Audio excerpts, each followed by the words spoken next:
Assalamualaikum warahmatullahi wabarakatuh. Halo teman-teman semuanya. Semoga kita selalu dalam lindungannya dan juga dalam keadaan sehat selalu ya. Amin ya rabbal alamin. Nah, pada pertemuan kali ini kita akan membahas terkait sistem ekonomi.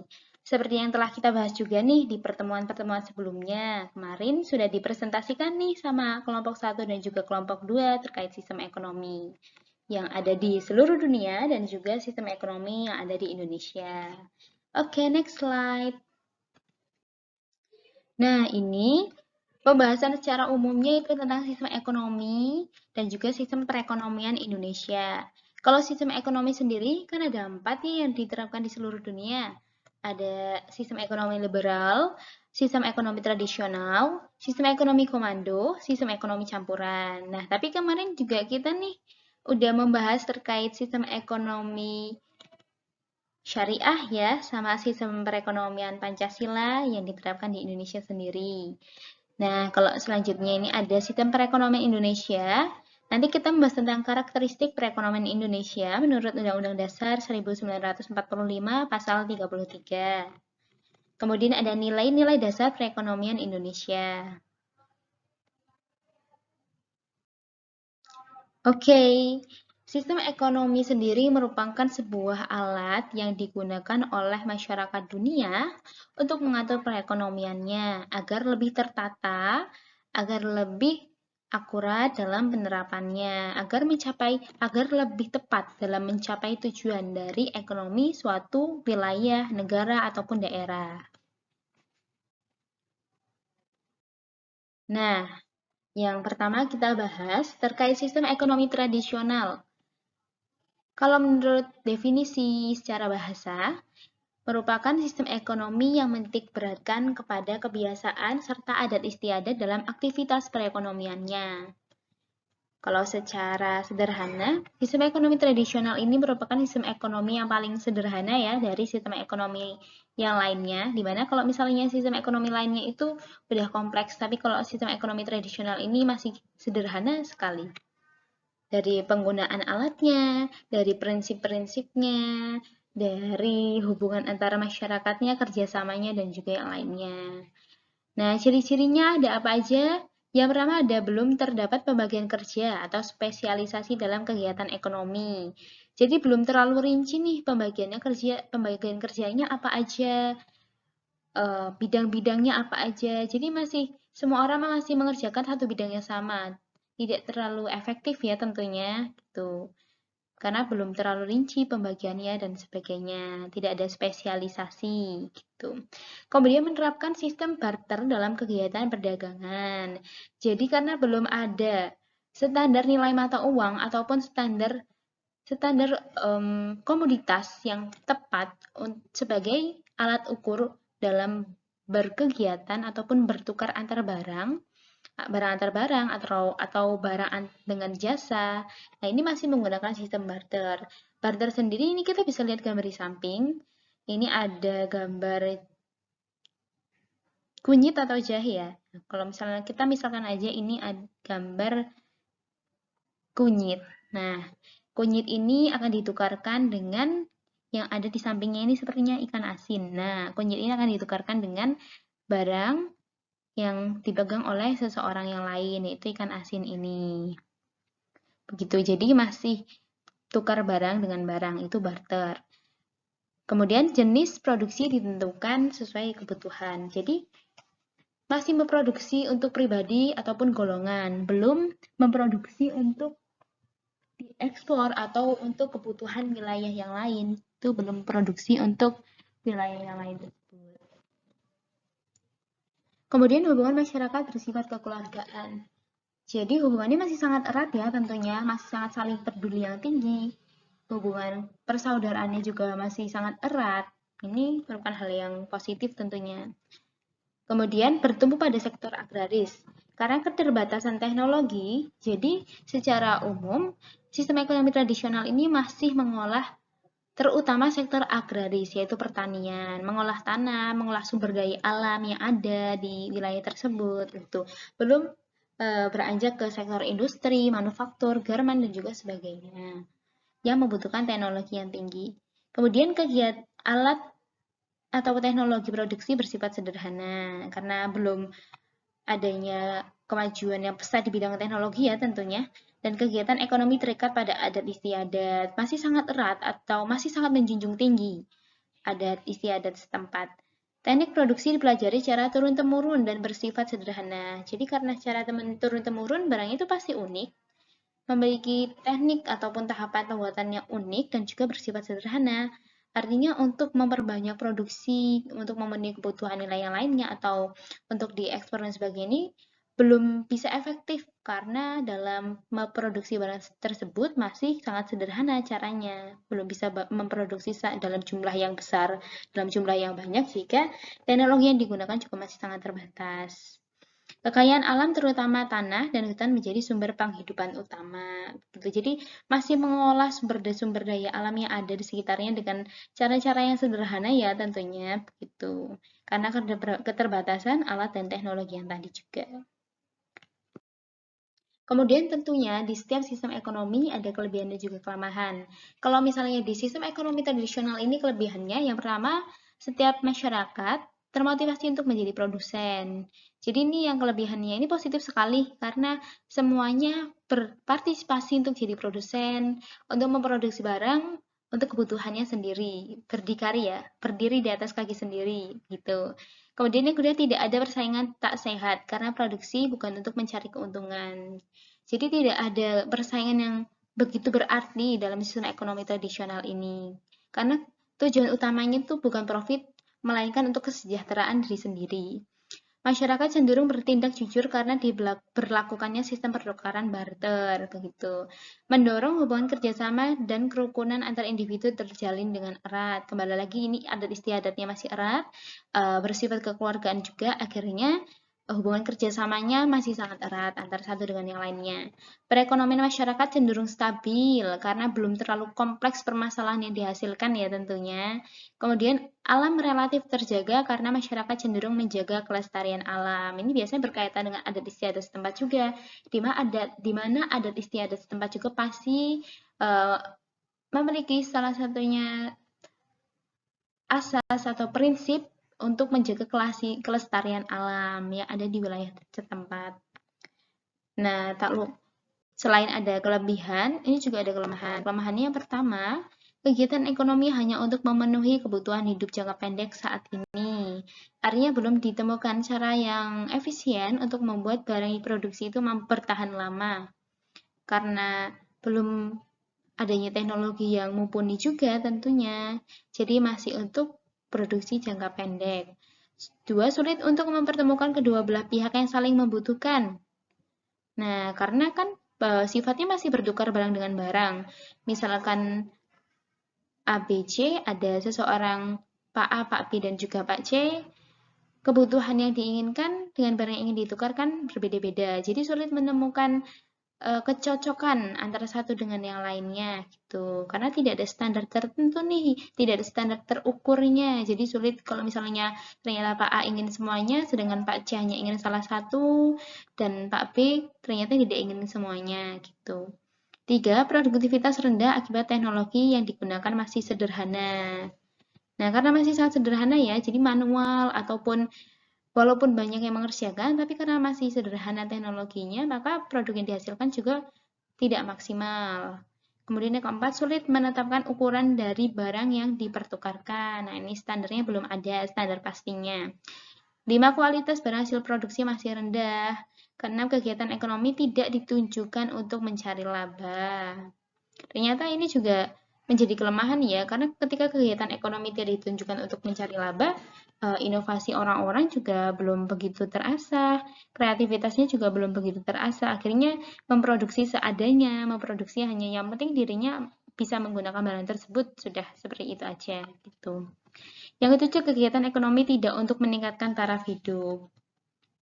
Yang kedelapan, cenderung menolak perubahan sehingga masyarakat kurang berkembang. Jadi ini belum open minded ya tentunya karena masih mungkin tradisional sekali saat itu gitu. Ilmu pengetahuan juga masih kurang. Jadi masih menolak perubahan sehingga belum bisa berkembang secara pesat. Dan alokasi sumber daya ekonomi dilakukan secara tidak efisien gitu. Selanjutnya, Ada sistem ekonomi liberal atau yang sering disebut juga sistem ekonomi pasar ataupun sistem ekonomi kapitalis. Jadi nama lain liberal ini kalau misalnya orang-orang di luar sana menyebutnya itu bisa juga pasar ataupun juga kapitalis.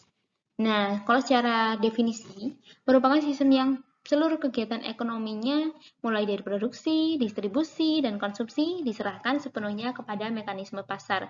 Jadi benar-benar membiarkan mekanisme pasar bekerja pada setiap aktivitas ekonomi, dan ini diprakarsai ataupun diawali oleh dipelopori oleh tokoh Adam Smith, Bapak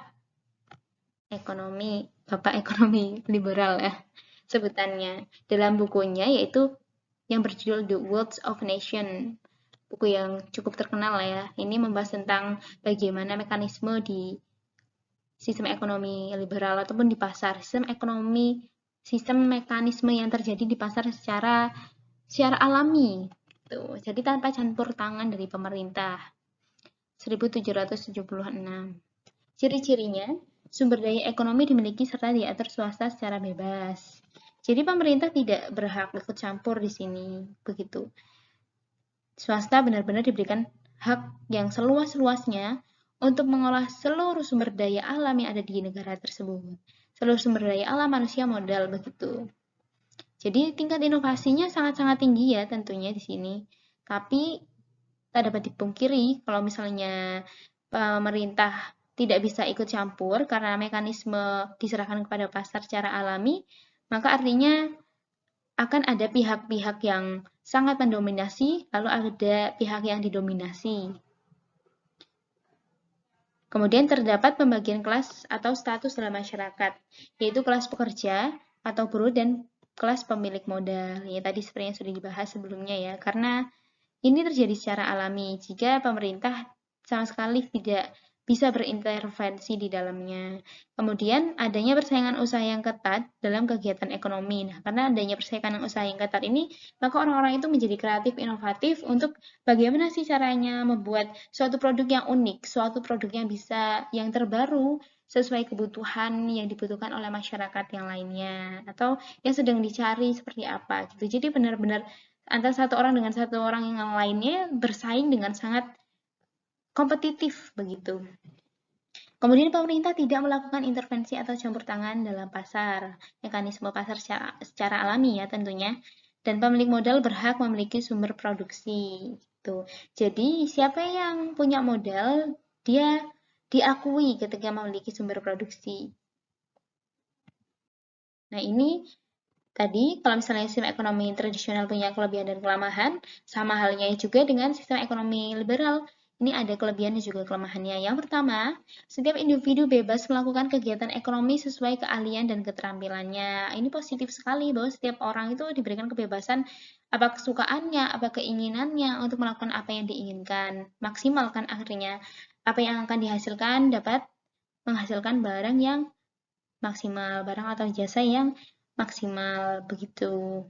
Yang kedua, masyarakat dapat mengembangkan inisiatif dan kreativitasnya karena tidak ada batasan dari pemerintah, tidak ada batasan dari pihak-pihak tertentu untuk membatasi apa yang ingin diciptakan, di-create oleh seseorang tersebut untuk bisa bersaing di pasar secara kompetitif.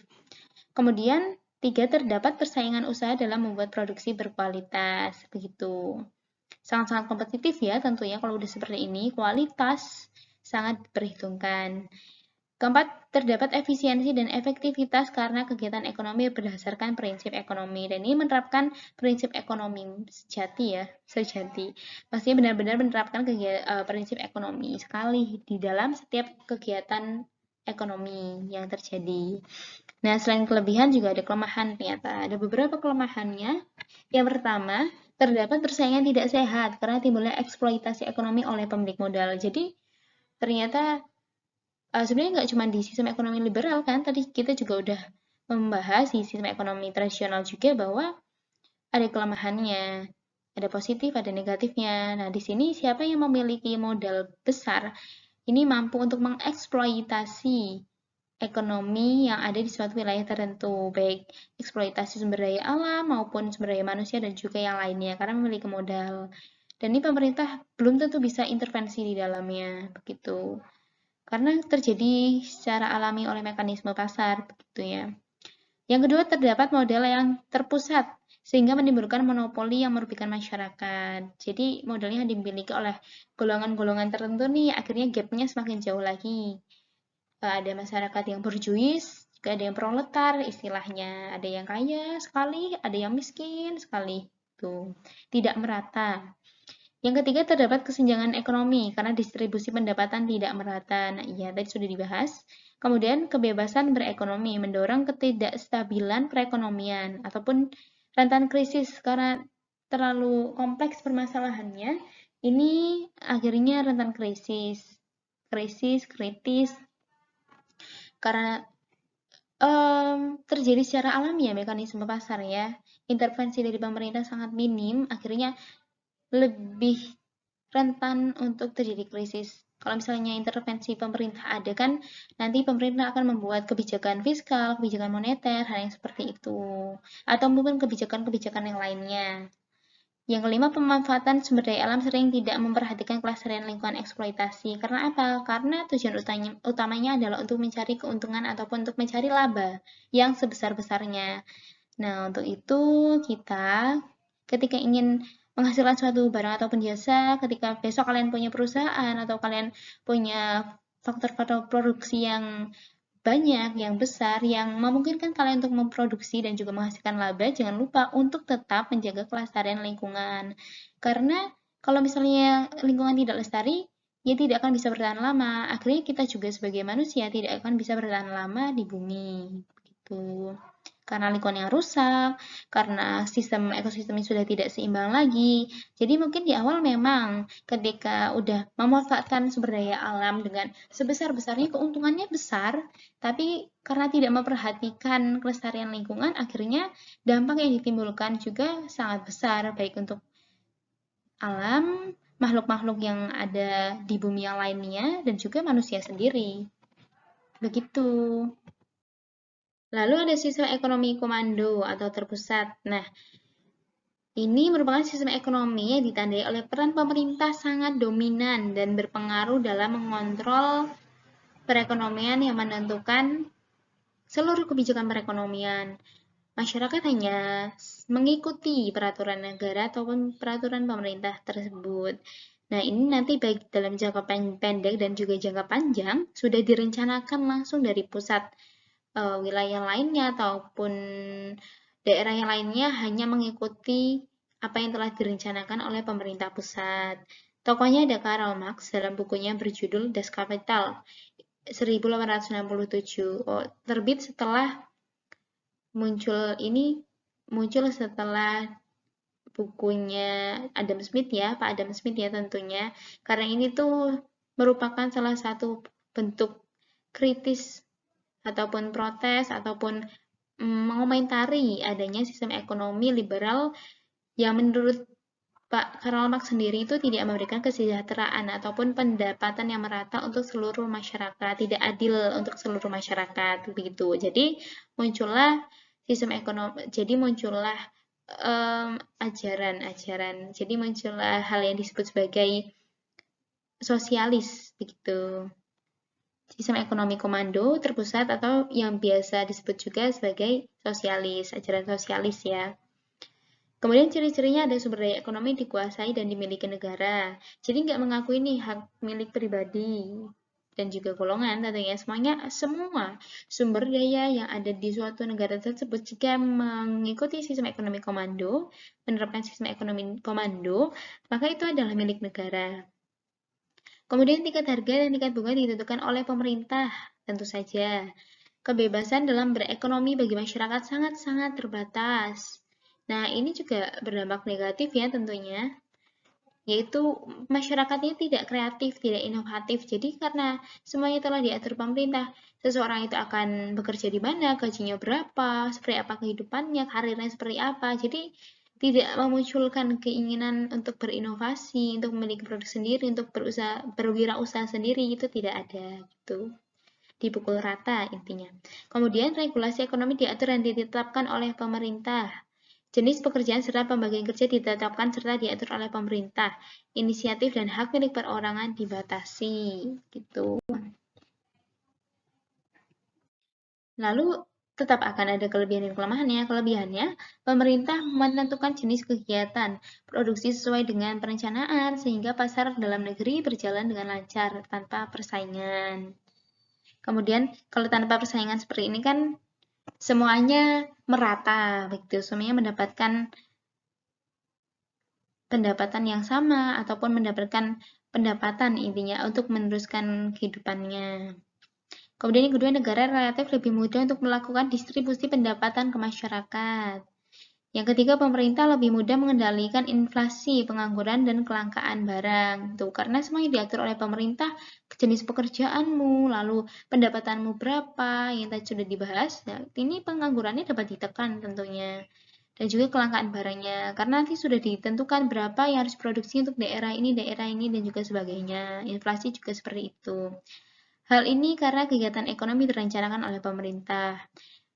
Pemerintah bertanggung jawab penuh terhadap kegiatan ekonomi, tentu saja.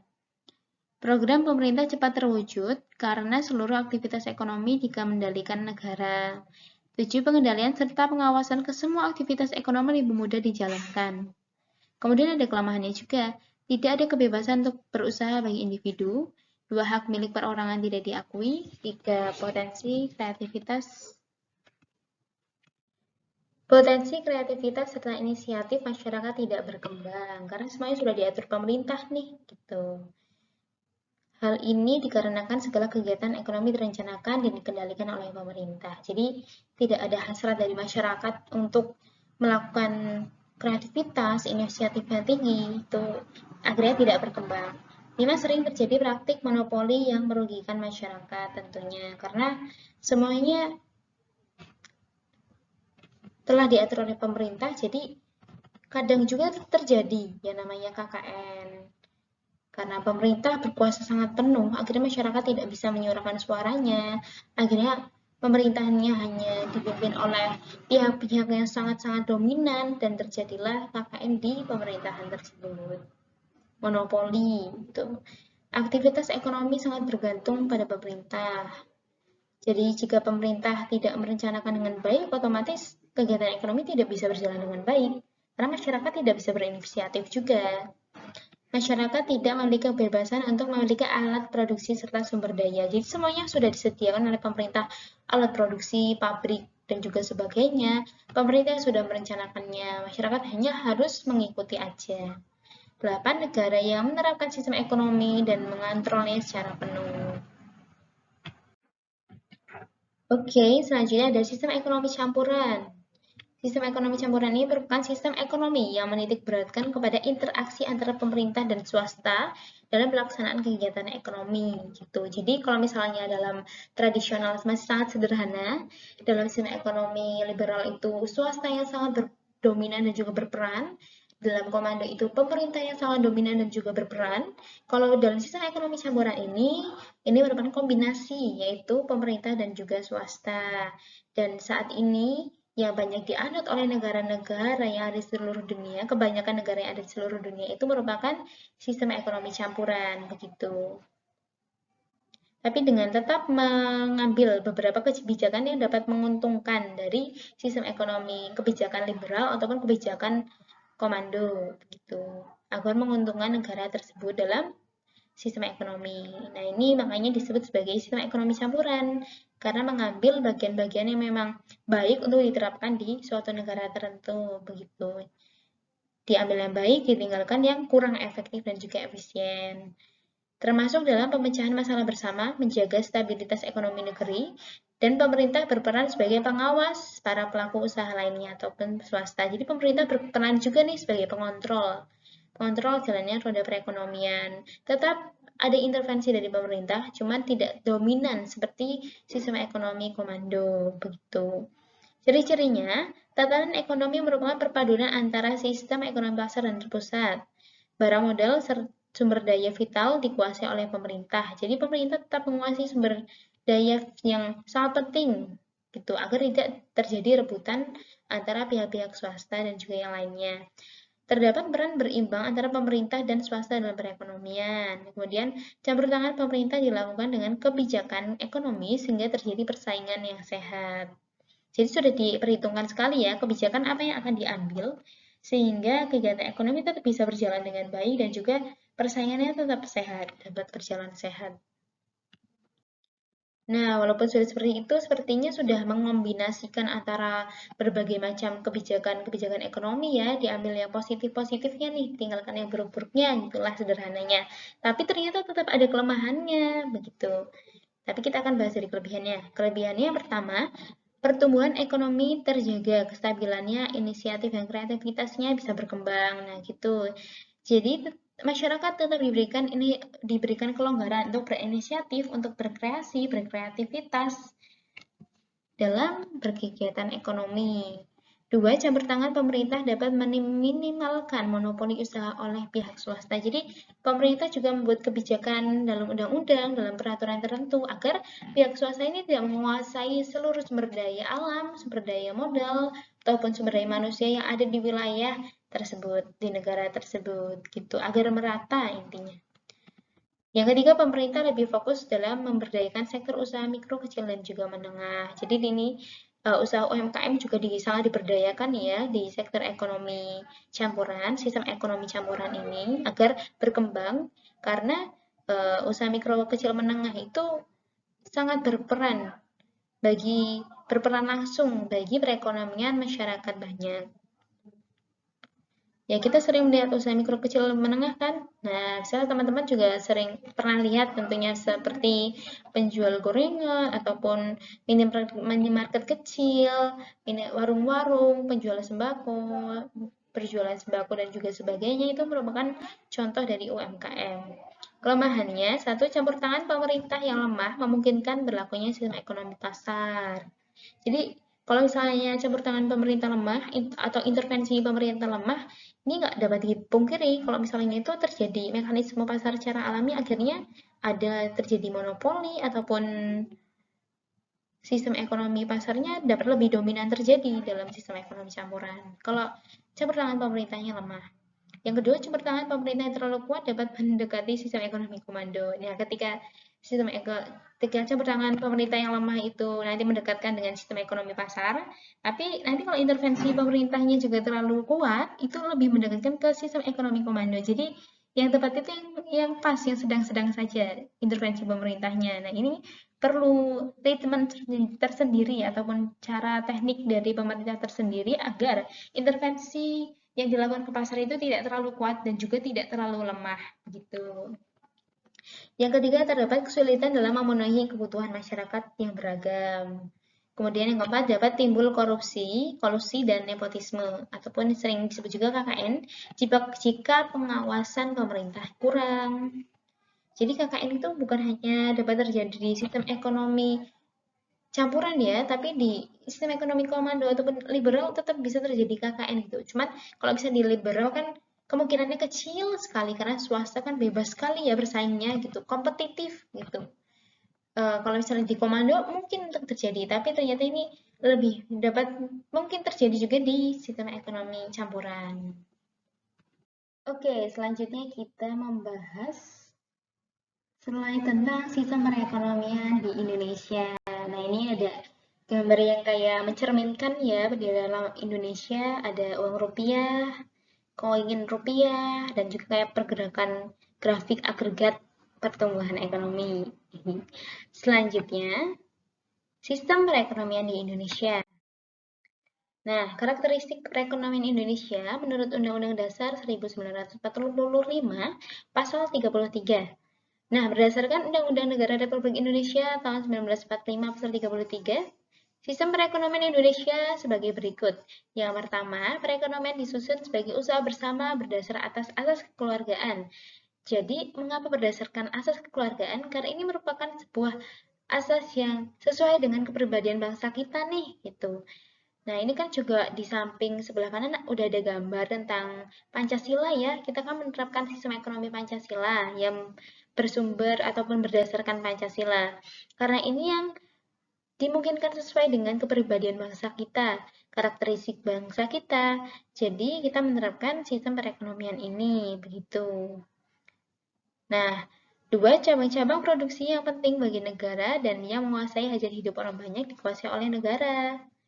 Agar tidak terjadi perebutan oleh pihak-pihak swasta, maka yang sangat-sangat urgent atau sangat-sangat penting itu diolah negara dan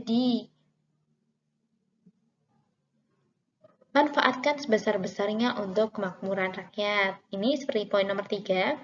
Bumi dan air dan kekayaan alam yang terkandung di dalamnya dikuasai oleh negara dan dipergunakan untuk sebesar-besarnya kemakmuran rakyat.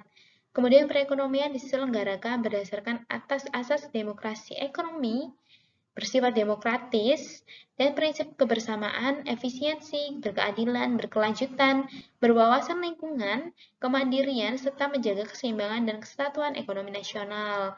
Nah, berwawasan lingkungan nih, menjadi poinnya juga. Artinya apa?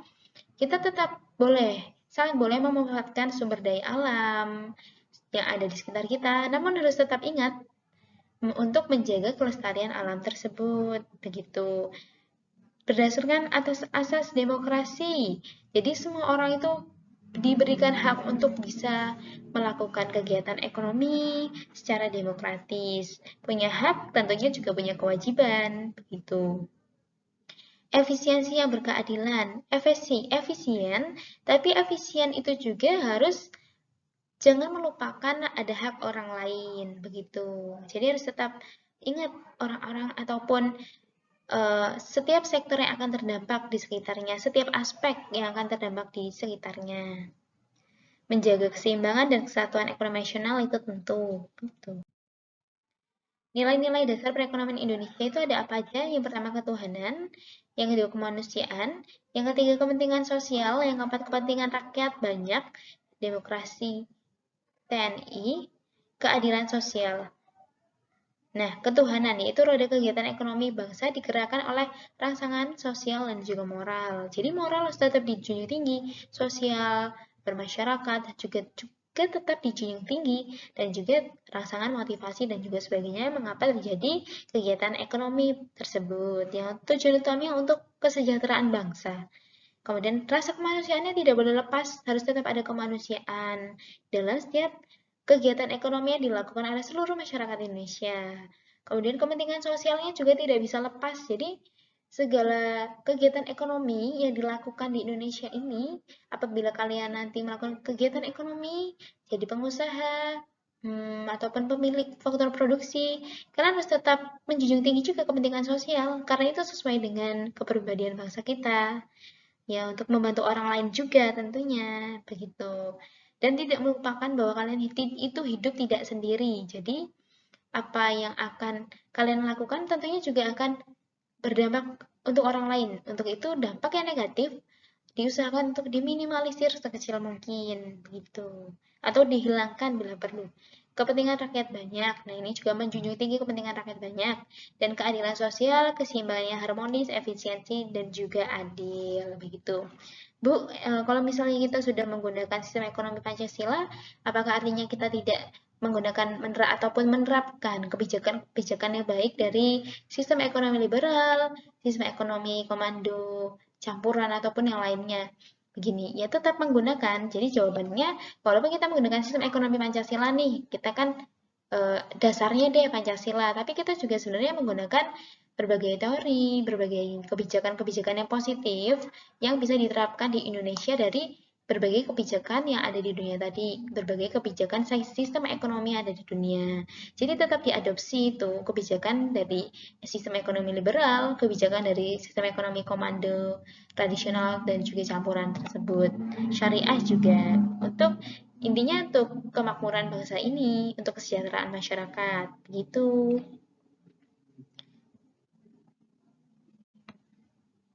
Nah, ini slide terakhir. Ada motivasinya, bisa kalian baca sendiri ya. Nah, tetap semangat belajar, kemudian diulang lagi materinya, dipahami lagi materinya, dan jangan lupa kerjakan tugas yang akan Ibu bagikan ya di Google Classroom. Sekian dan terima kasih. Wassalamualaikum warahmatullahi wabarakatuh.